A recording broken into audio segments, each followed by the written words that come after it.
Born in the slums of Flea Bottom, Dunk, as he was known, never knew his parents, and so as a child survived by any means necessary, befriending other street children and working together to collect meat from anything they could catch, to sell to local shops, who used it in the bowls of brown commonly consumed by the residents of the impoverished area. As a youth, he met Ser Arlen of Pennytree, a hedge knight who took him on as a squire, teaching him of combat and knighthood as they traveled throughout the Seven Kingdoms, attending tournaments, or else contracting with local lords for a time. Although Dunk was a self-described monster in his childhood, Ser Arlen's humility and optimism proved a positive influence. The two traveled together for many years, serving with the forces of House Dondarrion in 206 AC as they confronted a rebel Vulture King in Dorne, defeating and executing the traitor. In 209 AC, Ser Arlen died of a chill as they journeyed to a tournament in Ashford Meadow, and so Dunk buried his mentor, inheriting his armor, weapons, and horses. Continuing on the journey, Dunk then encountered a young bald-headed boy named Egg, and at the boy's request, made him his squire. Once arrived at Ashford Meadow, he claimed Ser Arlen knighted him before his death, though many believe this was actually a lie, as no witnesses were present to dispute the claim. And while he had some difficulty in verifying the existence of Ser Arlen of Pennytree, he was eventually allowed to compete when Prince Baelor Breakspear Targaryen spoke for him, having once fought a memorable joust against the old hedge knight. Ser Duncan then sold one of the horses to purchase new armor, and paid Tenzel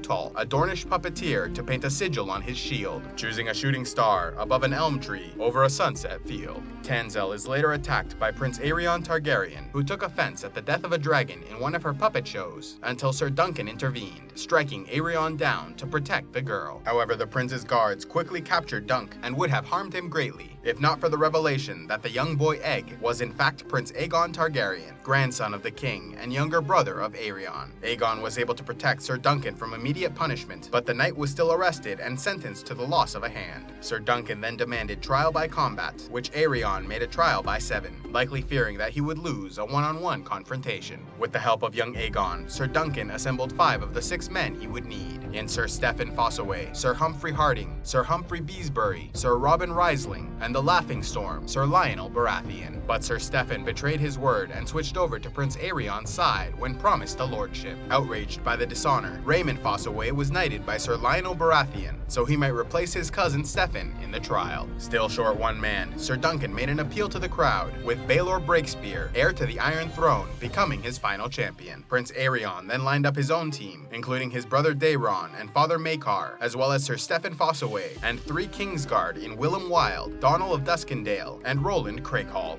Although Dunk's inexperience in this form of combat nearly cost him his life, he proved victorious by using his superior strength and wrestling to defeat the prince. But much to Dunk's regret, both Sir Humphrey Harding and Humphrey Beesbury were killed in the fighting, as well as Prince Baelor Breakspear, who initially survived the trial, but received a terrible head wound, dying soon after. Nevertheless, Dunk had proven himself an honorable knight, with Prince Maekar, father of Aerion and Aegon, expressing regret for his eldest son's actions, and asking that his youngest son be allowed to continue on as Ser Duncan's squire so he might learn from a positive influence. Duncan agreed, but stipulated that he must be allowed to continue working as a hedge knight so Aegon can learn humility and the struggles of the small folk. Maekar agreed, yet insisted that his son go by the nickname Egg to avoid the political scandal of having a Targaryen prince mixing with hedge knights and commoners. After the tournament, Dunk and Egg went in search of the Dornish woman Tenzel Tall, losing one of their horses as they traveled through Dorne, later replaced by a mule named Maester. During a journey to Old Town, their ship was raided by pirates, allowing for young Aegon's first experience in combat at sea.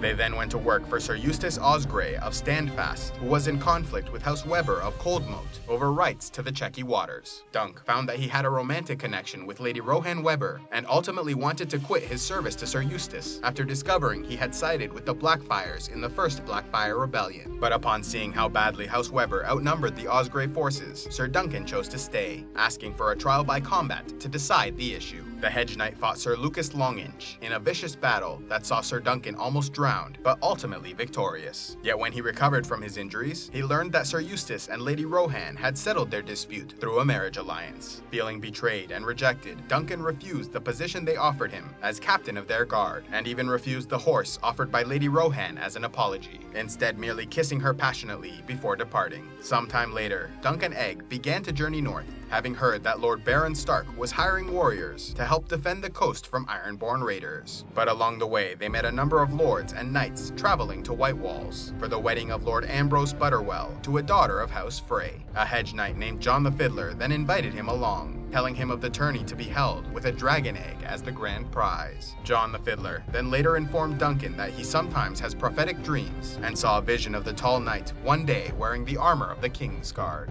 As they joined the festivities, young Aegon noticed that many of those in attendance were once supporters of Daemon Blackfyre during his rebellion years earlier and grew suspicious. Meanwhile, Dunk joined the tournament only to be defeated and nearly killed in the first round. In accordance with tradition, Ser Duncan now had to give his arms and armor over to Sir Uther Underleaf, who defeated him, and unfortunately lacked the coin to ransom it back. In addition, Sir Uther warned him of a potential threat, revealing that someone offered a bribe to kill the hedge knight during their joust. Ser Duncan then learned that the dragon egg had been stolen, with his friend Sir Glendon Ball arrested for the crime. Lord Alan Cockshaw then attacked the hedge knight, revealing he was behind the bribe to Sir Uther, jealous of the attention Dunk had received from John the Fiddler. And while Duncan was injured in the attack, he managed to defeat his assailant by throwing him down a well. With events quickly spiraling out of control, Duncan sought his squire, finding him as he confronted Lord Ambrose Butterwell, claiming that he knew of their Blackfyre connection, even falsely claiming that his father Prince Maekar was on his way with an army. Duncan is then forced to kill Black Tom Heddle, who attacked young Aegon, and while Egg fled, the hedge knight distracted John the Fiddler, who was now revealed to be Daemon Blackfyre II, gathering supporters at White Walls for a second Blackfyre rebellion. Dunk claimed that Sir Glendon Ball had been falsely arrested by the Blackfyre supporter Lord Gorman Peake concerning the theft of the dragon egg, and so Daemon called for a trial by combat to prove the issue. However, Daemon Blackfyre II was soundly defeated in the fight, even knocked into the mud, causing those in attendance to snicker and nickname him the Brown Dragon. Hand of the King Brynden Rivers, also known as Bloodraven, then arrived at the castle with an army of Targaryen loyalists, having already been alerted by his informants of the potential Blackfyre supporters being gathered. And while Daemon Blackfyre attempted to rally the soldiers of the castle and knights in attendance to join his cause, he found no support, with his defeat in single combat having lost him credibility. Desperate, he then challenged Bloodraven to single combat, but was instead arrested and taken into custody. Gorman Peake was then executed for his support of the Blackfyres, and Lord Butterwell stripped of 9/10 of his family wealth, as well as losing White Walls, which was torn down. Young Aegon also insisted that those that stood against the rebellion be rewarded, and so Duncan was given the coin needed to ransom back his equipment from Sir Uther, and was informed that it was Bloodraven who arranged for the dragon egg to be stolen.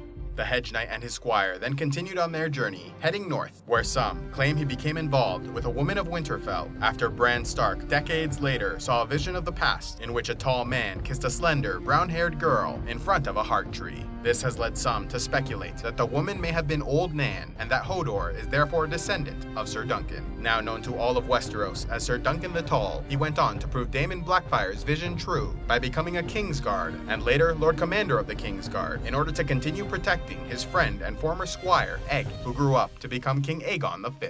In honor of his mentor and old friend, Aegon named his firstborn son and heir Duncan, becoming known as Duncan the Small. The former hedge knight would go on to proudly serve his king in any way needed, from personally escorting Lord Bloodraven and Maester Aemon to the Wall when they took their vows for the Night's Watch, to fighting alongside Targaryen forces in the Fourth Blackfyre Rebellion, killing Daemon Blackfyre III in single combat. When Prince Duncan the Small broke off his betrothal to the daughter of Lord Lionel Baratheon in favor of marrying a common woman named Jenny of Oldstones, the Baratheon lord was outraged, declaring himself Storm King in open rebellion against the Iron Throne. To avoid further bloodshed, Ser Duncan the Tall fought the Laughing Storm in a trial by combat, defeating him and ending the rebellion. In 253 AC, Lord Commander Duncan was defeated at a winter tourney by a mystery knight, who was later revealed to be a 16-year-old Barristan Selmy, who was knighted for his exceptional performance. For years, King Aegon ruled as a just and beloved ruler, having learned many lessons from his days as a squire, implementing new rights for the common people and working on their behalf.